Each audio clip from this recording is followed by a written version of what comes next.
kids, it's Miss Monroe, and I'm going to give you a little refresher on how to paint a Jonathan Green-esque painting.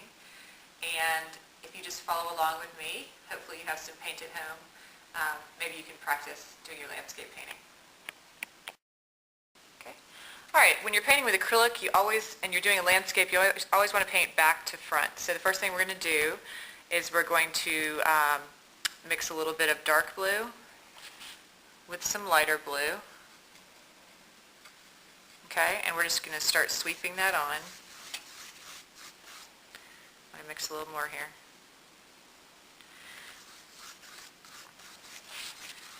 And I'm going to move down towards the horizon line. And this is not something that you need to be really, really perfect about. You just need to keep painting while the paint is still wet. And you can see as I'm going down, I'm adding more and more of the light color, because as you get towards the horizon line, it's going to be whiter. Okay? So this is not something to freak out about. All right. The next thing I want to do is I want to put in my water. We're going to be doing a marsh scene, a low country marsh scene, and it's going to be as if we're standing on a bluff looking across to the other side of the river. So for my watercolor, I want to start with a little bit of blue. I'm going to add some light green and maybe a teeny bit of brown. And again, I'm just going to come across. This brush is kind of icky, but it'll work for now. The cool thing about painting this way is that the paint's going to dry really fast. And again, as that water comes towards you, you might want to add a little bit more white.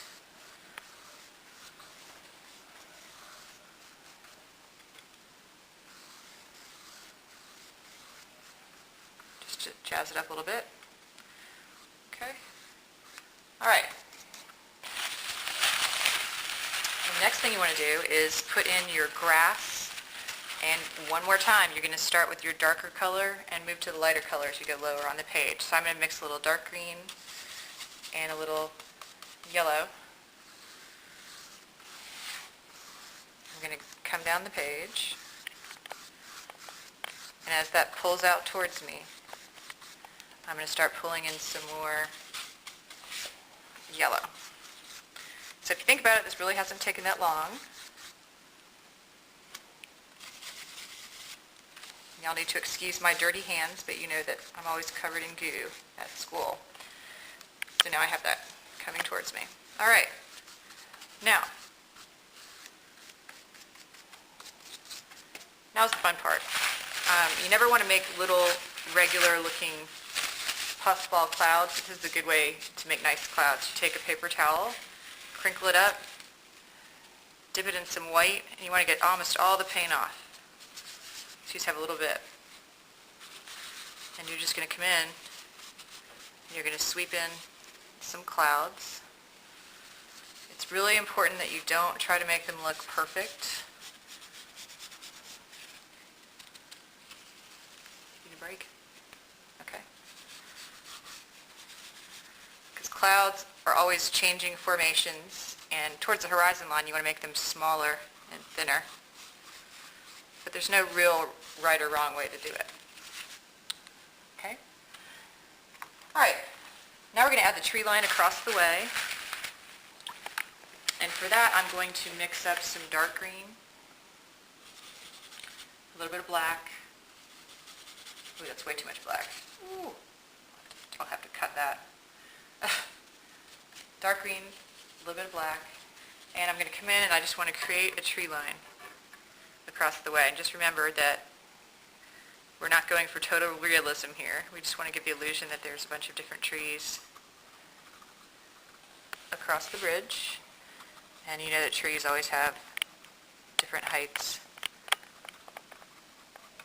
And I'll even come in and I might add a little teeny bit of black at the bases of those trees to try to get the effect of the highlight of the sky. Okay? Okay, we're going to pretend that it's low tide, so across the river we can see a little bit of the sandbar that's been revealed, and we want to start with some white and add just the teeniest bit of yellow, and you need your thinnest brush possible. Now what you're going to do is you are going to sweep across and create a little beach across the way, and as it moves off in the distance it gets thinner and thinner. And you know that it's going to come out here and there. So that's going to give us the illusion of a nice little beach. I feel like Bob